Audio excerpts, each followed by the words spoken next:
My friends, let us come together for a few moments of quiet recognition, for we are not here merely to discuss spiritual principles, nor to gather more ideas for the mind to store. We are here to behold truth, to rest in the awareness of God as the only presence and the only power. And in that sacred atmosphere, let us consider something that touches every sincere seeker of the spiritual life. There are times along this path when you have been faithful. You have prayed when no one knew you were praying. You have forgiven when everything in you wanted to remember the hurt. You have walked forward when the world gave you every reason to retreat. And yet, even with all your faithfulness, you have carried a burden that would not lift, a wound that remained tender, a memory that refused to release its hold. You have said, "I have forgiven," and still the heart trembled in the presence of the one who caused the pain. You have said, "I let it go," and yet some shadow lingered. It is not because you lack goodness. It is not because you lack spiritual devotion. It is simply that you have been taught to forgive at the level of the human self. You have been taught to forgive as a person addressing another person. And as long as forgiveness operates at that level, it never completes itself. It remains an effort, a struggle, a repeated task. It becomes an emotional labor rather than a spiritual realization. But today, we are going to rise above that personal sense. We shall look beyond the tired effort of the human mind and behold what Jesus knew, what the great mystics knew, and what I have witnessed again and again in the lives of those who turned within. That true forgiveness is not a human act at all. It is the recognition that in the presence of God, in the reality of spirit, nothing has occurred that requires forgiveness. The hurt was an appearance in material sense, not an activity in divine consciousness. For a moment, rest in that. Do not analyze it.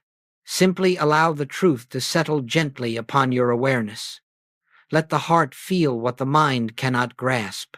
Because when you perceive life from the standpoint of the one who is living you, you discover that your faithfulness has never been in vain. You were not enduring hardship alone. You were being prepared for spiritual vision, for the ability to see as God sees.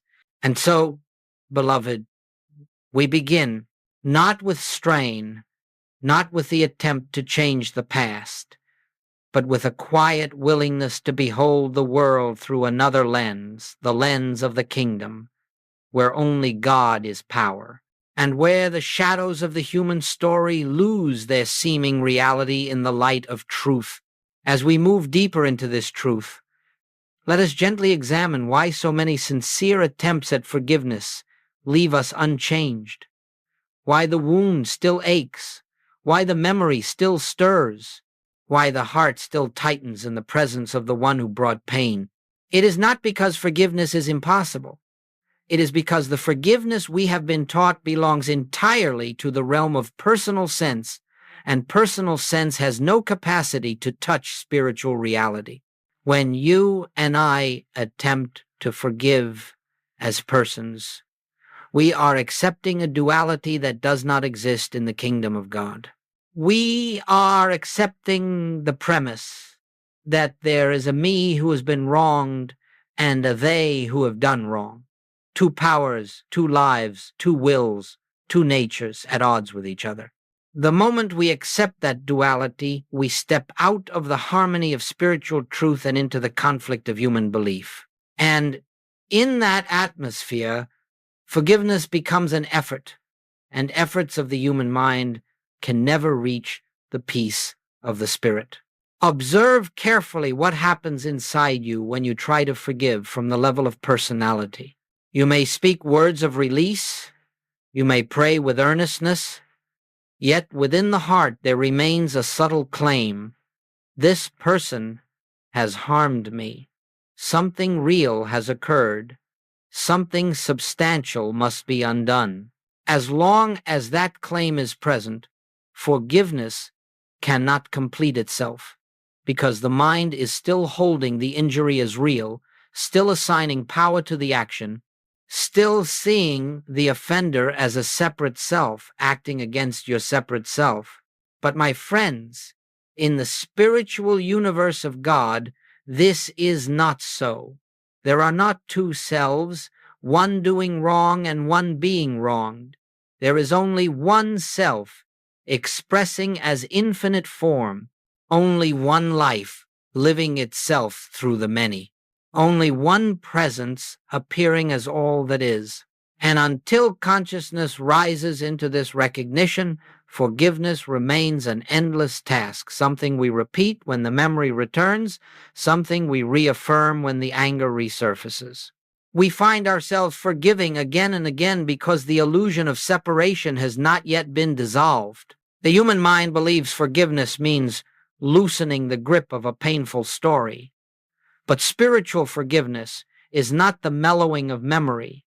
It is not a softening of resentment. It is the dissolution of the entire premise upon which resentment exists.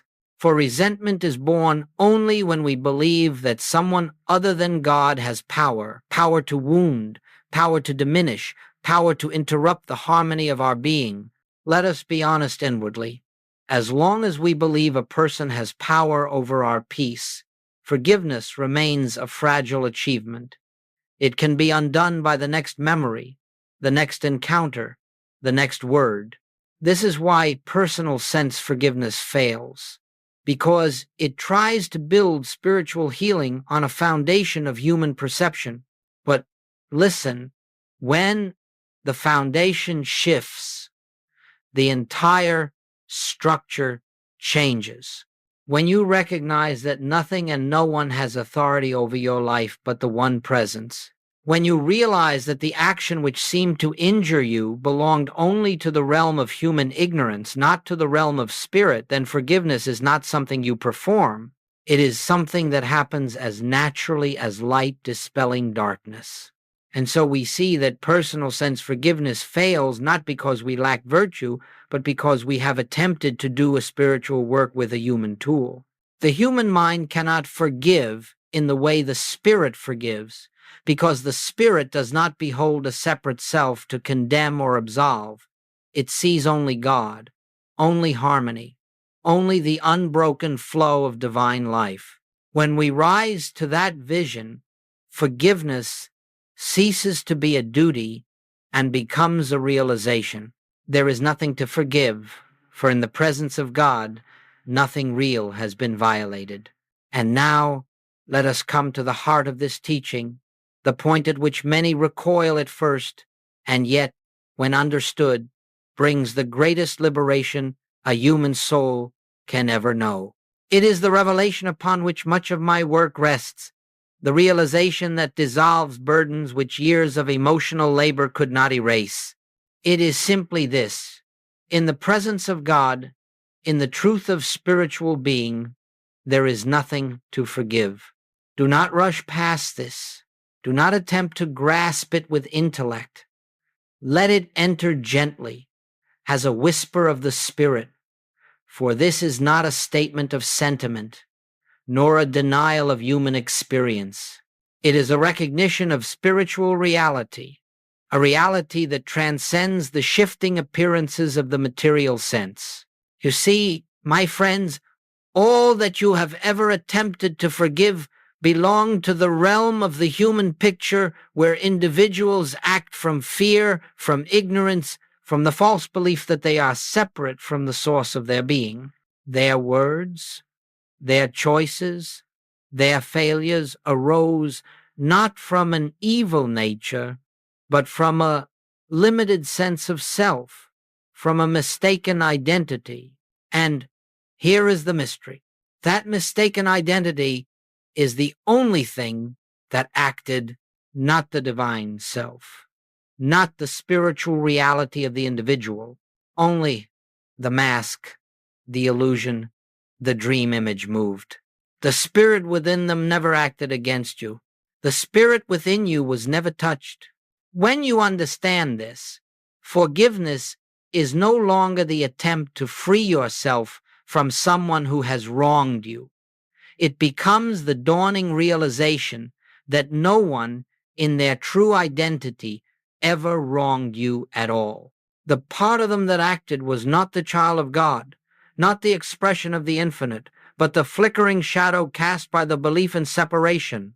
Let us take this slowly, for understanding it changes the entire landscape of your life. If God is the only presence, if God is the only power, if God is the only life, then whatever appears to injure, to offend, to disappoint, can have no spiritual substance.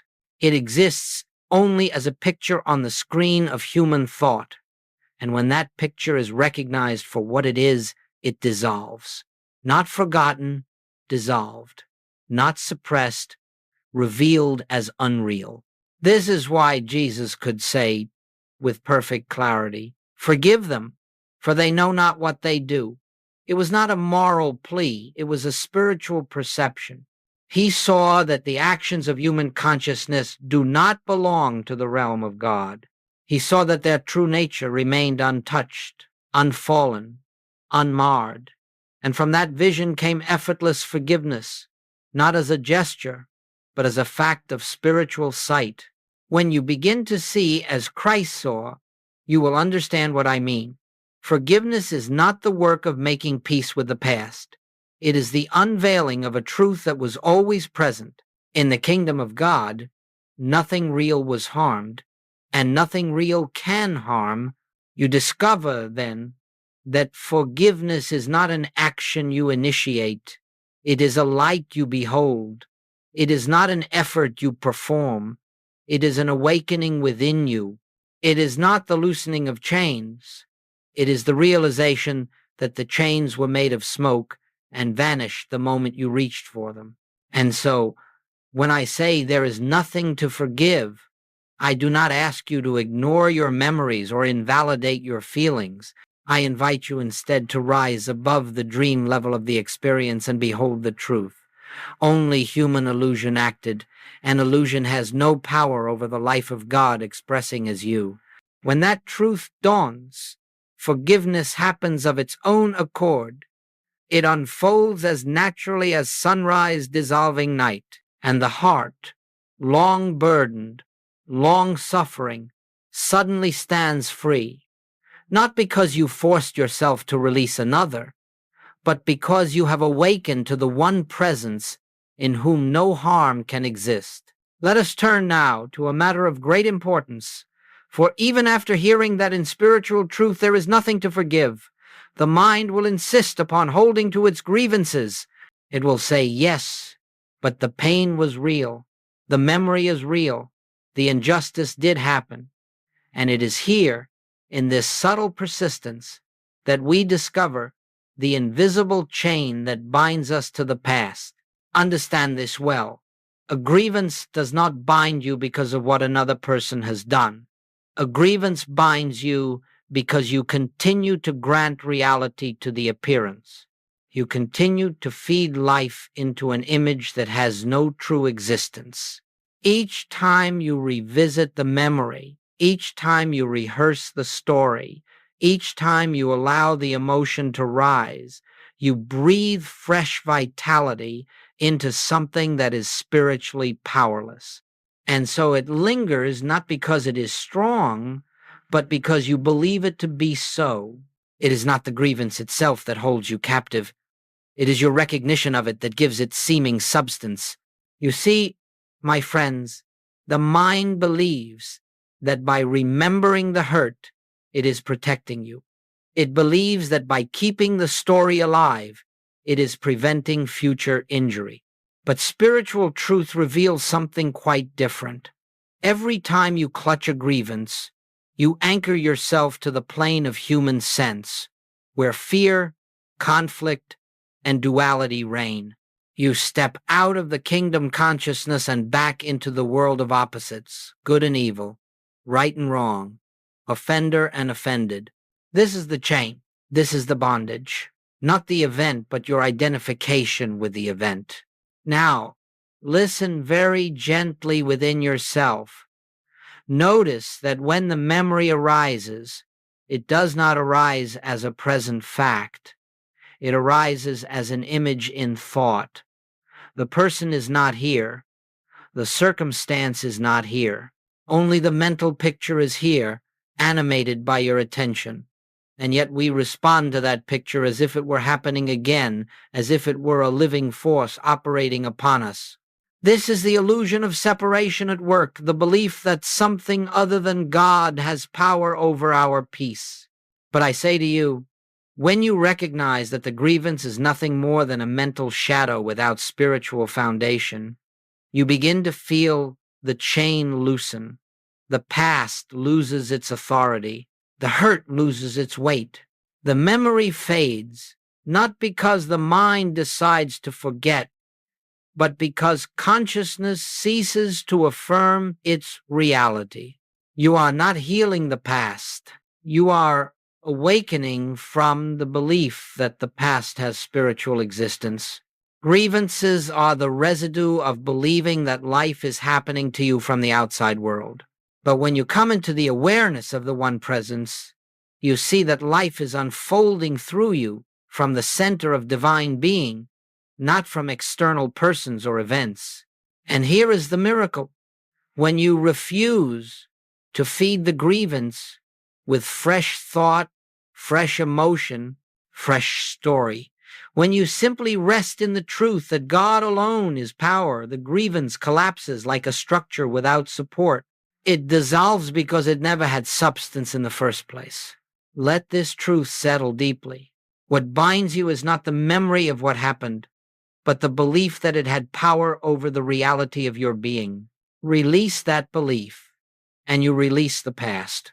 Release the past, and you step into the kingdom. Step into the kingdom, and you discover freedom not as an achievement, but as the nature of your own spiritual identity. Now, my friends, let us approach the turning point of this entire work, one of the great secrets of spiritual healing, and one of the deepest principles in all of practical mysticism. For up to this moment we have spoken of the unreality of the grievance and the powerlessness of the past, but now we must look more closely at the one whom you believed caused the hurt. This is where transformation truly begins. In personal sense, you see the offender only as their behavior. You see their failure, their harsh word, their betrayal, their indifference, their fear, their woundedness acting out through them. And because you see only the outer act, you react to the outer act. You try to forgive a behavior, a personality, a human expression that may indeed have been unkind, unfair, or harmful. But understand this. Behavior is never the identity of a soul. Never. Behavior is the outer garment of consciousness at a certain point in its awakening. Behavior is the echo of someone living from a limited sense of themselves, unaware of the divine life that animates them. Behavior is the mask worn by a being who has forgotten who they are. And so, when you attempt to forgive the mask, you remain locked in the drama of the mask. You stay bound to the picture, to the role, to the story. But when you lift your vision, even for a moment, and perceive that behind the mask stands a spiritual being, an expression of the one infinite presence, then forgiveness begins not with effort, but with recognition. Let us be very clear. You are not asked to condone behavior. You are not asked to approve of it or pretend it was good. You are simply invited to look past the behavior to the truth of the one who stands behind it. For behind every human limitation is the same divine self that animates you, the same life, the same light, the same presence. And when you behold that reality, you will see that the person who seemed to hurt you was acting not from malice, but from ignorance of their true identity. They knew not what they did, because they knew not who they were. This seeing is the transformation. You look upon them as spirit beholds, its own creation, not fallen, not broken, not guilty, but mistaken in their belief of separation. And in that moment, you are not forgiving what they did, you are recognizing what they truly are. You are shifting your vision from the level of human behavior to the level of spiritual identity. And notice what happens within you when this occurs. The heart softens, not through effort, but by the gentle dissolving of illusion. The mind becomes quiet because it can no longer maintain the story of offense. The emotions relax because the belief in another power has been withdrawn. Suddenly you see they could not harm you because they never possessed power apart from God. This is not idealism. This is realism, spiritual realism, the only realism there is. When you see the offender as divine identity obscured by human sense, something remarkable happens. The tension in your own heart releases, for in that moment, you are no longer interacting with their fear, their ignorance, their limitation. You are interacting with the Christ within them, and the Christ recognized calls the Christ forth. This is why Jesus could heal with a word, why the great mystics could transform lives through presence alone. They did not see sinners. They did not see villains. They did not see opponents. They saw God appearing as individual identity, even when the individual could not yet see it in themselves. My friends, to behold the Christ in another is the greatest act of forgiveness and the highest form of love. And when you do this, you will discover that forgiveness is not something you give, they awaken to it in your presence, because your vision has lifted them out of the role they once played in your story. Let the mask fall. See the soul, and you will find that forgiveness has already occurred at the level where truth is known. Now that we have touched the principle in its purity, let us bring it gently into the realm of practice. For truth must become experience before it becomes freedom. It must be lived before it can transform. And so I will give you not a ritual, not an outer method, but an inner posture, a way of turning within that aligns you with the consciousness in which forgiveness unfolds effortlessly. Let us begin with the first and most vital step. 1. Pause. Do nothing. Humanly, whenever the memory stirs, whenever the old hurt rises like smoke, whenever anger or grief presents itself, the first movement is not action, but stillness. Do not rush to forgive. Do not attempt to change your feeling. Do not argue with the mind or suppress the emotion. Simply pause. This pause is the doorway out of personal sense. It is the moment in which you withdraw your identification from the story, from the drama, from the belief that you are the one suffering. In that pause, you step back into the awareness of the witness, the Christ within, and you allow the event to appear without agreeing that it defines you. 2. Recognize one presence, one power. In the pause, turn silently within and acknowledge the truth. God is the only presence here, even in the memory, even in the feeling, even in the image of the offender. For the moment you acknowledge one presence, the belief in two powers begins to dissolve. The scene of injury cannot survive in the light of the one. It has no substance apart from your belief in it. This recognition need not be forceful. It need only be sincere. Whisper it inwardly. Only God is here. 3.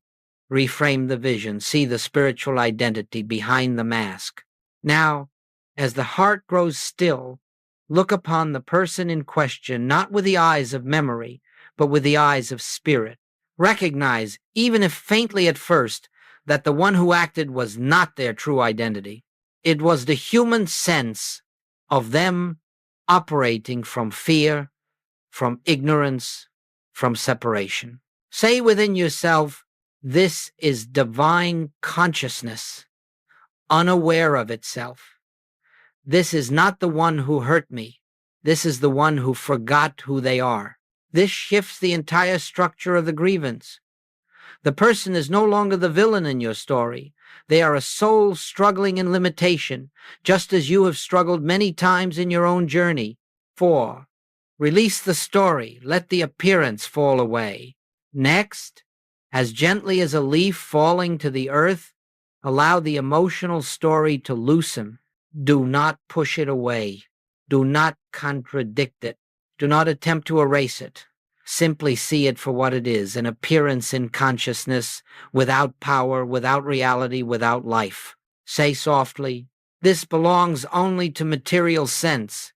It has no truth in God." In that moment, the story begins to dissolve. It has been deprived of its nourishment, your belief. 5. Rest in spiritual identity for yourself and for them. Finally, turn inward to your own true self. Not the wounded self, not the reacting self, but the self that has never been touched by any human event. Say quietly within, "I am spiritual being, and only spiritual being is present here." Rest in this. Let it wash over you. Feel the peace that comes when the burden shifts from your shoulders to the infinite.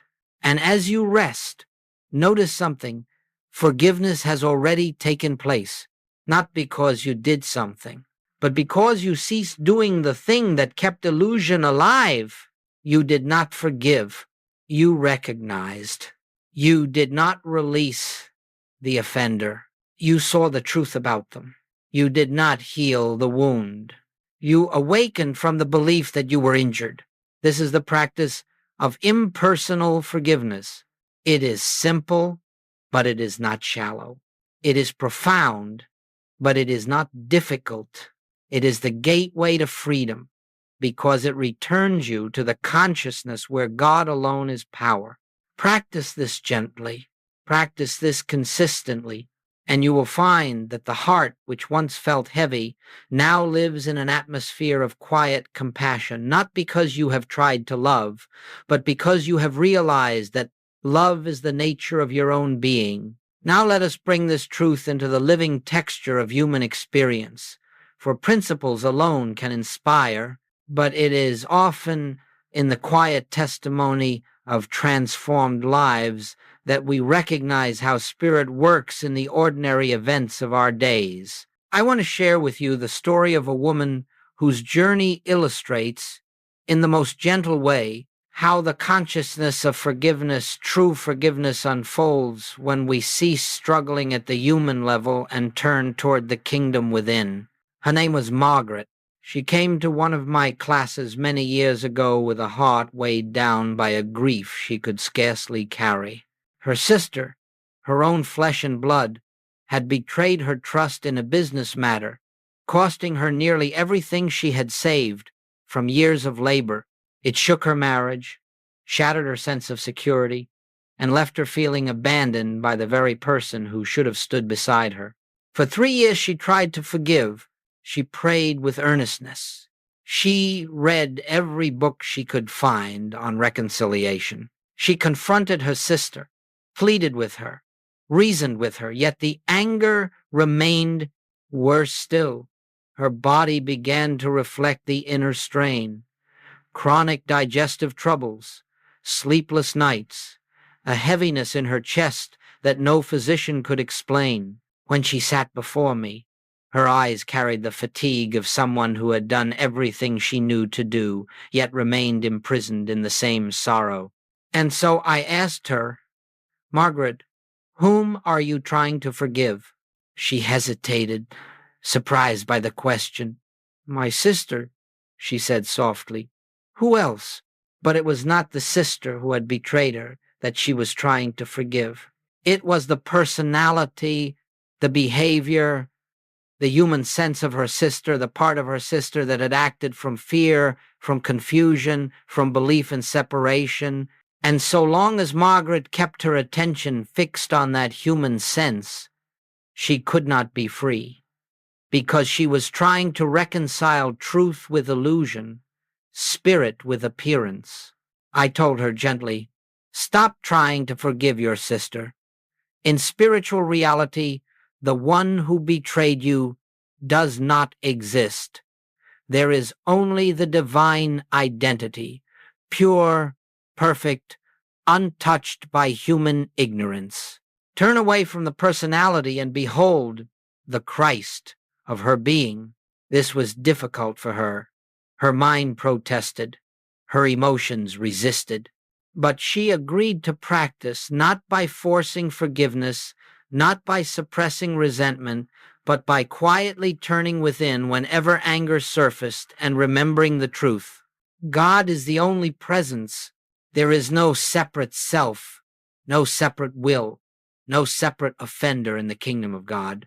And day by day, something began to change. The anger returned, yes, but it came with less force. The hurt resurfaced, but it dissolved more quickly. And gradually, the story she had told herself, I am a victim of my sister's betrayal, lost its hold because she no longer saw herself as a vulnerable personality. She began to see herself as spiritual being. Within 6 weeks, her digestion improved, her sleep returned, her spirit lightened, and the memory, once sharp and painful, became like a shadow fading at the edge of her awareness. Then something remarkable occurred.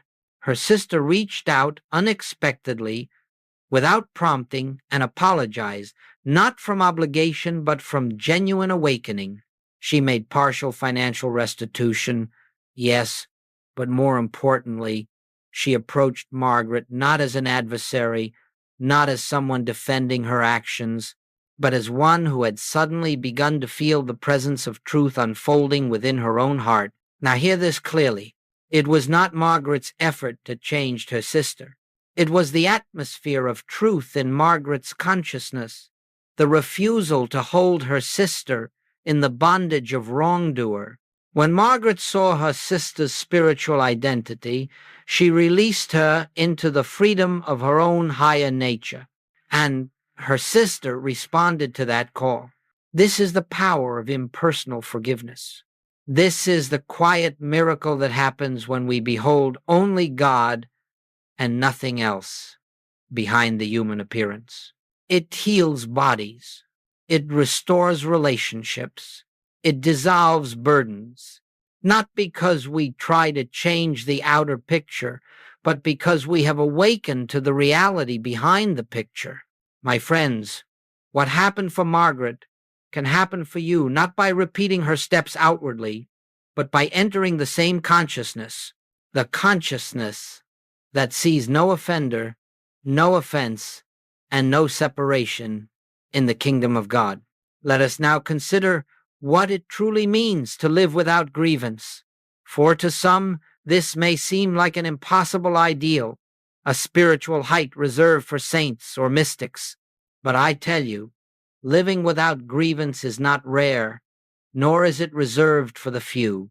It is the natural state of one who has glimpsed the kingdom not as a place, not as a promise, but as a present reality of consciousness. When you understand that every grievance arises from the belief in two powers, you will see that to release a grievance is not to perform a moral act, it is to awaken from a dream. It is to step out of the world where persons act upon you and enter the world where God alone is presence and power. And when this realization dawns, it changes the very texture of your inner life. Let me show you what life feels like in this awareness. When you live without grievance, the heart becomes extraordinarily light, not empty, not detached, but spacious, wide enough to hold the imperfections of others without being shaken by them. You no longer react from hurt, because you no longer believe in the you that can be hurt. You have begun to live from the self that is untouched by human conduct, the self that is born of God, the self that cannot be diminished. When the old triggers arise, you find that they no longer reach you in the same way. Yes, a feeling may appear momentarily, like a cloud passing, but it dissolves quickly because it cannot find a place to anchor. You are no longer its host. You are the presence before which it fades. You see, once the belief in a separate self falls away, grievances have nothing to cling to. And in relationships, something beautiful happens. People who once irritated you now appear gentler. Circumstances that once felt threatening lose their power. Conversations become clearer. Interactions become freer because you are meeting others from a place of wholeness rather than need. You are no longer searching for validation nor guarding against harm. You are simply present, radiating the consciousness of truth. This is not something you strive for. It is something that unfolds as you rest in the awareness of one presence. You discover, too, that living without grievance does not make you passive. Quite the opposite. You become capable of firm boundaries, clear speech, and wise action, but without the heat of resentment, without the tremor of fear. You act from clarity, not from injury. You respond from truth, not from reaction. And because your responses are no longer conditioned by old wounds, the outcomes of your life change. You find peace where there once was conflict, ease where there once was tension, doors open, opportunities appear, people soften in your presence, not because you are manipulating them, but because the atmosphere of your consciousness invites harmony. My friends, this is the beginning of kingdom consciousness. The kingdom of God is not a distant future, nor a reward for righteous behavior. It is the awareness of God's infinite presence here and now, the recognition that spirit is the only reality, and that all appearances of discord are shadows with no substance. When you live from this awareness, grievances lose their life. They cannot follow you into the light. And so I say to you, living without grievance is not the achievement of a spiritual athlete. It is the natural consequence of awakening to truth. When the mind ceases to manufacture stories of injury, when the heart ceases to cling to false identities, when the soul recognizes its unity with all that God is, then forgiveness becomes unnecessary, for there is nothing left to forgive. This is the freedom that awaits you. This is the peace Jesus called the peace, not as the world gives. This is the atmosphere of consciousness in which your life becomes an instrument of quiet healing, blessing all who enter your presence without your ever speaking a word. And now, my friends, as we come to the close of our time together, let us gather these truths into the quiet of our hearts, not as concepts, not as lessons, but as living awareness.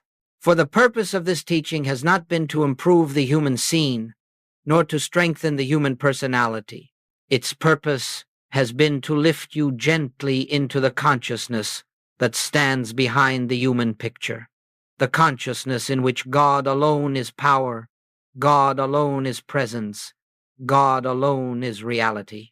You have heard today that true forgiveness is not an achievement, not a labor of will, not a moral effort to rise above resentment. True forgiveness is the realization that in the kingdom of God, no harm has occurred.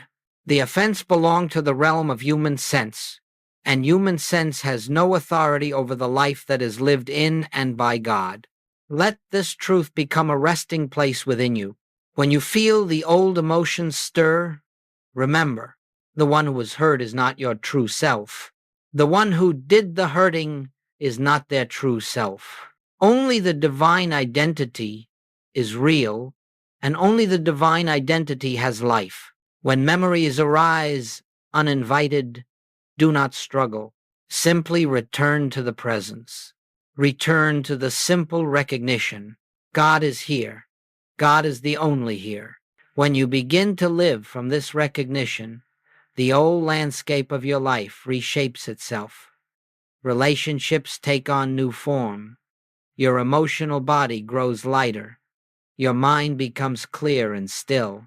And most importantly, you begin to perceive the world through the eyes of spirit, knowing that behind every face, beneath every action, within every appearance, stands the same infinite life expressing itself. This is the kingdom.